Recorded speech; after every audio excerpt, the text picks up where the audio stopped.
অনেক কিছু করার কথা ছিল, আলটিমেটলি আমি কিছুই করিনি। আজকে আমাদের বাড়িতে লোকের পর লোক আর মায়ের ফোনের পর ফোনেই হয়ে গেছে। তো এখন মানে আমি বলেইছিলাম যে আজকে মাকে নিয়ে একটু বেরোবো, মানে মাদার্স ডেতে একটু আমি সেলিব্রেট করবো মানে কি একটু বেরোবো। মায়ের অনেকদিন থেকে ইচ্ছে হচ্ছে আমার সাথে বেরোবে, কিন্তু বেরিয়ে উঠতে পারছিল না। মায়েরও পায়ের বললাম ব্যথা, এখনও ব্যথা, তাও বলেছে যাবে। তো যাওয়ার কথা ছিল যে রামতলায় যাবো, তো আমি ঘুমিয়ে পড়েছি। আমার মা আমাকে ডাকেও নি, উঠে দেখছি 6টা অবধি আমি ঘুমিয়েছি। আমি রাত্রিরে কি করবো জানি না, রাত্রিরে ভূতেদের সাথে গল্প করবো ঘরের মধ্যে। আমার মা তো ঘুমাবে, আমার মা সারাটা দুপুর বসে বসে ফোন ঘেটে গেছে। আমি সারা রাত্রি দুপুরে বসে বসে গল্প করবো আমার মায়ের সাথে। এই পাখাটা ওকে। তো যাই হোক, আমি এবার বেরোবো, একটু রেডি হয়েছি। আমি কানে পড়তে পারছি না, এই বললাম না এই কানটা ব্যথা হয়েছে, বলেছিলাম কিনা জানি না, এই কানটা ব্যথা হয়েছে, ওই জন্য কানের দুল পরতে পারছি না। এই যে জামা পরে নিয়েছি, আর এই যে এখানে যার জন্য হচ্ছে মাদার্স ডে, সেও রেডি। আমরা যেন এখন বেরোচ্ছি, গন্তব্য হচ্ছে আপাতত আপনি।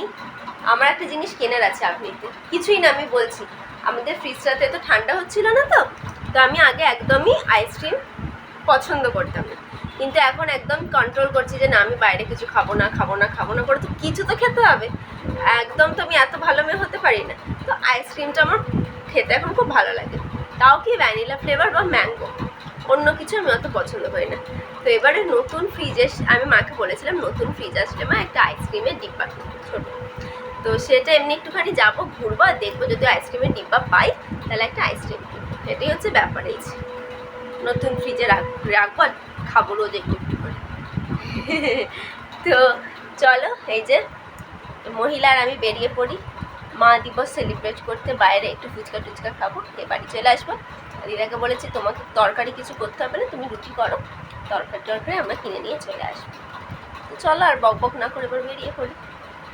তো আমরা চলে এসেছি আপনিতে, আমার মায়ের সবচেয়ে পছন্দের জায়গায়। আর আপনিতে গিয়ে তো দেখি সেইখানে সেই তুমুল ভিড়, মানে এক তো রবিবার, তার উপর মাদার্স ডে, তো সবাই সেলিব্রেট করতেই আসছে, প্রচণ্ড ভিড়। মানে কি বলবো, আমি ভিড়টা বলে বোঝাতে পারবো না, যেন মনে হচ্ছে একদম পুজো টুজো আছে, সেল লেগেছে। আর অনেক দিন বাদে আপনিতে এলাম, অনেক দিন বাদে। আমার মায়ের আপনিটা বড্ড পছন্দের জায়গা, আমারও একটা সময় ছিল, কিন্তু এখন যেহেতু বেশিরভাগ কলকাতাতেই থাকি, বেশিরভাগ সময়তে মানে কাজের সূত্রেই হোক যাই হোক, একদম আগে কাজ অফিস ছিল অ্যাক্রোপলিস মলের পাশে, সারাদিন অ্যাক্রোপলিসে ঢুকতাম মাঝে মধ্যে। এখন হয়ে গেছে লেক মলের পাশে, মাঝে মধ্যেই লেক মলের সামনে লেক মলে চলে যাই। তো সেই জন্য এখন এত ঘুরে গিয়ে না আপনিটা একদম অতটাও লাগে না। কিন্তু হ্যাঁ, যেহেতু বাড়ির সামনে আর ওটাই প্রথম আমার যাওয়া মল, তো সেই জন্য আমি ওটাকেও খুব ভালোবাসি।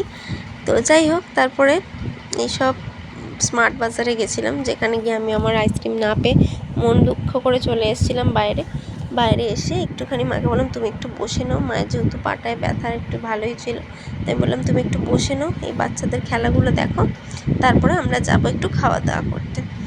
কিন্তু ব্যাপার হচ্ছে আমার এই বাচ্চাদের খেলাগুলো দেখলে এত ভাল লাগে, মনে হয় আমিও বেশ যদি বাচ্চা হতাম এরকম উঠে পড়তাম। কিন্তু আমি মাকে বলেছি যে আমি বাচ্চা নয় ঠিক আছে, কিন্তু আমি ট্রেনটাতে একবার চাপবো, মানে আজকে না হোক আমি পরে এসে হলেও আমি একবার ট্রেনটাতে ঝিকঝিক করেই আসবো।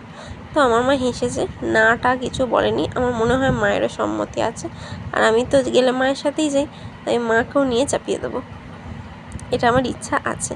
দেখো কি মজা করছে যারা ট্রেনে উঠছে, যাই হোক করুক। আর ওখানে ট্রেনটা দেখে নিয়ে তারপরে আমরা ওপরে যাচ্ছিলাম খাবার দাবারের দিকে, আর মানে ফুড কোর্টের দিকে। খাবার দাবারের দিকে যাওয়ার আগেই আচ্ছা বলে রাখি, এই আপনিতে বা যে কোনো মলই এখন দেখছি খুব এক্সিবিশন থাকছে, তো একটু তোমরা খবর নিয়ে রেখো, কারণ এই এক্সিবিশনগুলো যখন হচ্ছে এত ভালো ভালো কালেকশান আসে। আমরাও যেদিন গেছিলাম দেখলাম, কিন্তু হচ্ছে দুঃখের বিষয় যে এটাই যে সেই দিনই লাস্ট ডেট ছিল, আর অবশ্যই জানি না যে এরকম হচ্ছে, তো টাকা পয়সাও নিয়ে যাইনি, শুধু দেখলাম, কিন্তু একটা বেশ ভালো ভালো কালেকশন জিনিসপত্র দেখলাম। আর এখানে দেখো নি একটা কানের দুলের জায়গা আছে যেটা আমি ঘোরে, আর ওইখানে ওই বাচ্চাটা ও ওখান থেকেই পার হবে, ওর ঠাকুমা আছেন ওখানে, তো ঠাকুমা মানে ঠাম্মা বলছেন যে চলো চলো ওখান থেকে তুমি বেরোতে পারবে না, ও বেরোতে পারবে না, সোনার কোনো ধারই ধারছে না, ও ওখানেই দাঁড়িয়ে থাকবে, ওখান থেকেই বেরোবে। যা হয় বাচ্চা মানুষ তো, বাচ্চাদের আলাদা ইচ্ছা থাকে, যেখান থেকেই পারবো আমি গলে যাব। আর এই যে এক্সিবিশনটা বলছিলাম এই যে এখানে, কিন্তু সেই দিন কি লাস্ট ছিল। আমি তো প্রথমে ভেবেছি ছোটো মা, তারপরে ভেতরে গিয়ে দেখি আরও বড়। হচ্ছে তো হয়েই যাচ্ছে, যাচ্ছে তো যেই যাচ্ছে। আর আমার মা এখানে কিছু একটা দেখেছিল, দেখে আমাকে ডেকেছিল।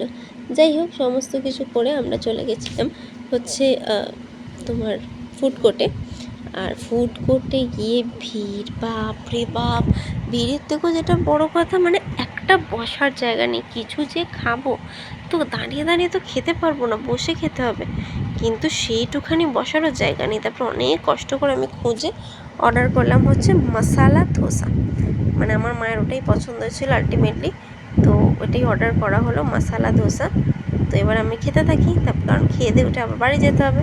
তো চলো তোমরা এবার দেখতে থাকো ব্লগটা।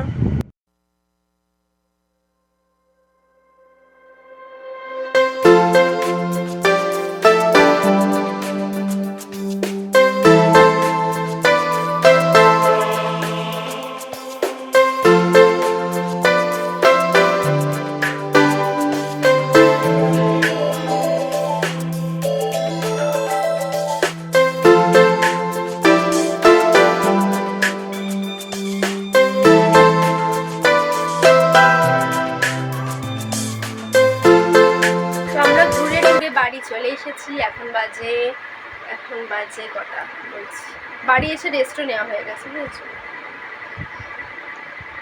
সময়টা দেখে মানে একটু বসে 10টা 22। আমার বাবাও ঘরে তেরে খেলা দেখছে, আর খালি বলছে তা কালকে অফিস আছে তাড়াতাড়ি শুতে হবে, কালকে অফিস আছে তাড়াতাড়ি শুতে হবে। আর আজকে যাকে নিয়ে পুরো দিন সেটা হচ্ছে আমার মা দিবসের মাকে নিয়ে। মাকে একবার জিজ্ঞেস করি কেমন লাগলো দিনটা। আমার মা আপাতত তখন সেলাই করতে বসেছে, এই যে আমার মা এখন সেলাই করতে বসেছে। তো মায়ের কেমন গেল সারাটা দিন? ভালোই গেছে, মোটামুটি খারাপ যায়নি। ঝগড়া করে করে সারাদিন গেছে জীবন।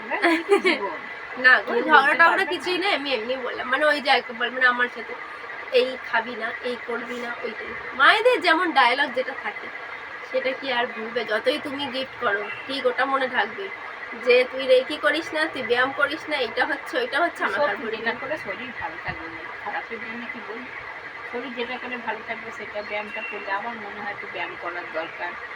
মাঝে মাঝে বলে কোমরে ব্যথা করছে, পায়ে ব্যথা করছে, এখানে ব্যথা করছে, সেখানে ব্যথা করছে। তো এবার এটা সত্যি কথা, এই যে একভাবে ধরো চেয়ারে বসে থাকতে হয় বা এই করতে হয়, আলটিমেটলি তো খাই মানে বাড়িতে এসে ওই একটু ছপর করে নিল, নিয়ে শুয়ে পড়লো, আবার সকালবেলা উঠে ওই আবার গিয়ে ওই যে বসে পড়লো, ব্যাস হয়ে গেল, আর তো কোনো এই নেই। তো কাজেই একটু এখনকার আমার মনে হয় যে এত ব্যস্ত জীবনেও একটু সময় বার করে সবাইকারই একটু যোগব্যায়াম বা একটু করা, কিছু একটা মানে করা উচিত শরীরের জন্য। সেই জন্যই বলছিলাম, সেই নিয়েই বলছিলাম যে এরকম করে বসে বসে কাটিয়ে দিচ্ছিস। আছে কোন সময় আমার দেখো এখানটা ব্যথা, আমার দেখো পা ব্যথা করছে, আমার দেখো কোমর ব্যথা করছে, আমার দেখো ঠ্যাং ব্যথা করছে, তাই এত ব্যথা করছে কি বলবো। যাই হোক, আজকে ভালো দিনে এত কিছু বলবো না, ভালো দিন যাক, সব মায়েরাই ভালো থাকুন, সব বাবা মারাই ভালো থাকুন, আর সব সন্তানরাও। আচ্ছা আমি একটু কথা বলতে চাই, আজ আমরা আপনি গেছি, তো আমি মাকে বলে রেখেছিলাম যে আপনিতে গিয়ে ভালো কিছু খাওয়া দাওয়া হবে। তো মা বলেছিল হ্যাঁ হ্যাঁ ঠিক আছে। তো আমরা আপনিতে গিয়ে আমরা প্রথমে গেছি প্যান্টাল, এমনি জাস্ট মায়ের একটা চশমাটা আমার বিরক্ত লাগে, চশমাটা আমি চশমা ছাড়া না, চশমা পরে না, চশমাটা পরে আমার ঠিক মনে হয় যেন কোন দিক থেকে কোন দিক দেখছি বুঝতে পারি না। আর ছুটে পড়াবার জন্য চশমাটা পরেছি, এবারে টেকার জন্য পড়তে, নাহলে আমার এমনি চশমা কত লাগে না। এবার আমি বলি, সেটা হচ্ছে যে আমরা এরকম মানে আপনিতে গেছি, তো আমরা প্যান্টালুন্সে ঢুকেছি। তো ঢুকে মানে আমার হঠাৎ মনে পড়েছে যে আমি আর মা একবার না ছোটোবেলায়, তখন আমরা বেতর মোড়ে থাকতাম, এত গরম লেগেছে, তো গরমের ছুটি পড়ে গেছে স্কুলে, আমি আর মা, বাবা অফিসে বেরিয়ে গেছে, তারপর আমি আর মা বেরিয়ে গেছে, মানে বাবাই বলেছিল কি না সারাদিন আপনিতে ঘুরবো। না আমি বলেছিলাম না, বাবা বলেছিল যে তোমরা মানে চলে যাও, ওখানে গিয়ে একটু সারাদিন থাকো, অসুবিধা নেই। এইবার ব্যাপার যাবো, কোথায় যাবো গরমের ছুটি পড়ে, মানে এইরকম বিভৎস 42 ডিগ্রি তখন 30-34 না, 34-35 অনেক গরম মনে হতো না, তখন 38-এ উঠতো না গো, হ্যাঁ 36-35 34-35 প্রচুর গরম। এটা বলছি আমি 2010-10 সময়। তারপর তখন আমরা কি করবো, আমি ওর বাবাকে বলছি আর কি যে আমরা তো আর অগ্নি তখন নতুন হয়েছে। যাই হোক, অত বড় কথা আমি বলছি না, মানে এমনি বলছি। তো আমরা সারাদিন ঘুরেছি, এবার ঘুরতে হলে তো খেতেও হবে। তো ফুড কোর্টে গেছি, এত সব খাবারের জিনিসের দাম, হ্যাঁ মানে তখনও KFC ছিল, সবই ছিল, মানে খেয়ে মানে কিছুই খুঁজে পাচ্ছি না কি খাবো। তখন তো আমি ছোট, তখন আমরা হ্যাঁ তখন তো বুঝিও না, আমি তো ছোট তখন।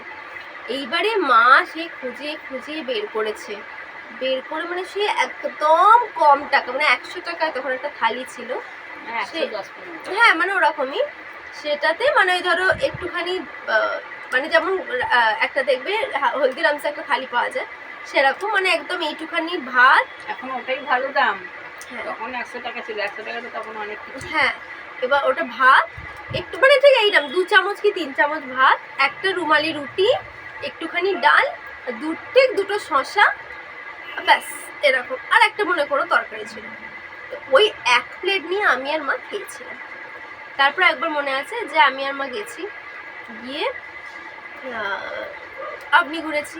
এবার আমরা কোনো দিনও ফুড কোর্টে কিছু খেতাম না, মানে অবশ্যই না, মানে দাম তো আছে, জিনিসের দাম তো নয় তো সে না। এবার আমি মাকে বলেছি ফ্রেঞ্চ ফ্রাইস, আমার তখন খুব মানে সব বন্ধুরা ফ্রেঞ্চ ফ্রাইসকে সবাই বলেছে খুব ভালো খেতে হয়, হ্যাঁ তো আমি মাকে বলেছি মা এখানে না ফ্রেঞ্চ ফ্রাইস পাওয়া যায়, তখন মানে আরেকটু ছোট, এবার বড় একটু বড়। এবারে আমি আর মা ম্যাকডোনাল্ডস মাকে বলছি 20 টাকায় ফ্রেঞ্চ ফ্রাইস পাওয়া যায়, মানে আর কি বলবো, আজকে সেসব কথা মানে আলাপচারিতা হচ্ছিল। এবার ম্যাকডোনাল্ডসে ঢুকেছি, ফ্রেঞ্চ ফ্রাইজের দাম শুনে তো মায়ের একদম হয়ে গেছে। মা বলে তুই আলু ভাজা খাবি এত টাকা দিয়ে? এবার ঢুকেও পড়েছি, লজ্জাও লাগছে যে কিছু না খেলাম বেরিয়ে, মানে কি শোচনীয় অবস্থা। তারপরে সে আমরা অনেকক্ষণ ধরে না, বোর্ডে তো মেনুগুলো আসে, মানে প্রায় ধরো 10-15 মিনিট ধরে বোর্ডই দেখে গেছি, বোর্ডে মানে কিছু খুঁজে পাচ্ছি না, মানে সেই মনে হচ্ছে একটা কিছু বেরিয়ে যাক একটু কম দামে। তারপরে আমি আর মা কি করেছি, একটা কিছু ছিল মেক এগ বার্গার বলে, মানে সেটা কিচ্ছু না, পাউরুটির মাঝখানে একটা ডিম সেদ্ধ, সেইটার দাম মনে হয় তখন নিয়েছিল 70-80 টাকা মতো, সেটা মানে ব্যাট ফ্যাট নিয়ে মোটামুটি গেছিলো, মানে যদি 70 টাকা হয় সেটা 90 টাকা বা এরমভাবে কিছু একটা গেছিলো। ওই একটা নিয়ে আমি আর মা খেয়েছিলাম, এবং আমি পুরো বুঝেছিলাম যে মানে মা পারলে আমি ওখানে কেটে দেয় যে তুই 100 টাকার 20 টাকার আলু ভাজা খাবো বলে তুই আবার 100 টাকা বের কর, মানে তখন আমরা যদি খেতে, আমরা কোনোদিন এখন আমরা মানে এমন অভ্যাস হয়ে গেছে যে এগ রোল একটাই খেয়ে দুজনে ভাগ করে খাই, হ্যাঁ আমরা গোটা গোটা এগরোল খেতে পারি না, মানে ওকে মানে শেয়ারিং না হলে একটা এগরোলকে একটা বড় এরকম আবার টানা টানি, তুই বেশি গেলি মা তুমি বেশি গেলে, এই করে করে এইটাই আমাদের হয়েছে। আর মানে তখন 10 টাকায় ধরো 5টা ফুচকা পাওয়া যায়, আমি যদি 100 টাকা খসিয়ে দিই, মানে আমি বুঝতে পারছি মা হয়তো খাচ্ছে, মানে মা খুবই রাগে, মানে মানে আমাকে মেরেই ফেলবে হয়তো, কিন্তু না আমি বলছি মানে সেটা আমি বুঝতে পারি, সেটা এখন সেটা হচ্ছে মাই সংসারে, মানে আমি সবসময় একই কথা যতবারই বলি, সেটা হচ্ছে যে কি মানে সবই ওরকম ভাবে তখন যা হয় আর কি, মানে আমরা 10 টাকার ফুচকা খাওয়ার লোক, আমি সেখানে যদি একটা পাউরুটির মধ্যে ডিম 100 টাকা খসিয়ে দিই, আমার মায়ের মনে হবে আমি মেয়েটাকে মেরেই দেবো। তো এবারে আমি কিছু নেই, শুরু শুরু দাম বেশি, তাহলে কি হবে? এইবারে আমি না তখন আমি মাকে দেখি, মানে আমার খুব কষ্ট হয়েছে, ভালো ভালো মিষ্টি খেতে পারতাম, হ্যাঁ মানে যা ইচ্ছা মধ্যে চলো খাবে কি ফ্রেঞ্চ ফ্রাইস, কি কাটা আলু ভাজা, মোটা মোটা করে আলু ভাজা চলে 100 টাকা দিয়ে। এবারে আমি মাকে দেখে মানে আমার খুব কষ্ট হয়েছিল যে মানে মায়ের অত টাকা বেরিয়ে গেছে। তো আমি তখন মাকে বলেছিলাম যে মা একদিন ঠিক এমন হবে যে আমি মানে তোমায় নিয়ে আসবো এখানে, তোমার যা ইচ্ছা তুমি খাবে। এবার যখন সে দিন এসছে নিয়ে যাই, তখনও আমার মা কিছু খুঁজে নেবে, এই জিনিসটার দাম বেশি ওই জিনিসটার দাম বেশি, খুঁজে খুঁজে কোথাও একটা ধোসা খুঁজে পেয়েছে, ধোসাটা বড় সাইজ, কম দাম, কম দাম না মানে তুলনামূলকভাবে অন্যজনের থেকে কম দাম, তাহলে আমি ওটাই খাবো। তারপরে ধোসা অর্ডার পরে ধোসা এসে গেছে, তখন এবার আমার মায়ের ইচ্ছে হয়েছে যে কি একটা ধোঁয়া ওটা চাউমিন আমি দেখেছি, মানে ওইটা নিলে ওই তলায় আগুনের মতো সব করে দিচ্ছে, ধোঁয়া ধোঁয়া উঠছে, আর ওটা সবাই নিচ্ছে, মা ওমা এই আমি ভুল অর্ডার দিয়েছি, ওইটা নিলেই হতো, ওটা দাম কত? তো আমি বললাম এত দাম, না না না না না ওটা আজকে না আমরা এই করে, যেমন আমি মাকে বলছি তোমার আর উন্নতি হবে না, তুমি এরকম ভাবেই যাবে। ওই চিন্তা করতে করতে তো আজকে হঠাৎ করে আমাদের ম্যাকডোনাল্ডসের কথা, তারপরে শেষে ম্যাকডোনাল্ডসে তো ঢুকিনি, শেষে আমি আর মা ম্যাকডোনাল্ডসের ওই লোকটার পাশে বসে আবার ফটো তুলে এসেছি। সেটাই আমি আজ থাম্বনেইলে দেবো, তুমি দেখো। তো যাই হোক, আজকের ব্লগটা এখানেই শেষ করি। আমার মায়ের কেমন গেল জানি না, আমার তো বেশ সারাটা দিন ভালোই গেছে, শুয়ে বসে ঘুরে মজা করেই গেছে। আবার এত মা হাই তুলছে, মায়ের থেকে আমার হাই উঠছে, 3বার মায়ে হাই তুলে। 6টা অবধি ঘুমিয়েছে, তাহলে আর আমি কি 6টা, হয়? আমি আজ রাত্রিরে হলো আমার গল্প পুরো আজকে, কাল সকালে উঠতে পারবো না। যাই হোক, চলো আজকের মতো টাটা, গুড নাইট, শুভরাত্রি। দেখা হবে নতুন দিন নতুন ব্লগে। আজকের মতো, আজকের জন্য না, সব দিনের জন্য পৃথিবীর সকল মায়েরা সুন্দর থাকুক, ভালো থাকুক, সুস্থ থাকুক, সাবধানে থাকুক, সেই আমি কামনা করি। আর আমার মতো সবসময় যাতে 100 বছর বাঁচে, সেটাই আমি সবসময় কামনা করি। না, 100 বছর বাঁচার কামনা আমি করি না। যাই হোক, মানে আমি চাই যে যতদিন বাঁচবো যেন আমি একটু হেঁটে আমি চাই চলে যতদিন বেরিয়ে আমি করতে থাকি পারি। ততদিন আমার মাও যেতে থাকে, ব্যাস। তারপরে আমি চলে গেলে, আমার মা চলে গেলে আমার কোনো অসুবিধা, দুজনেই একসাথে স্বর্গে যাবো, আমার তাতে কোনো, কিন্তু আমি যতদিন থাকবো আমার মাকে থাকতে হবে, ঠিক হচ্ছে কথা। তো চলো আজকের মতো টাটা, গুড নাইট, শুভরাত্রি, টাটা। ওই তো মাই টাটা করে দিয়েছি, টাটা।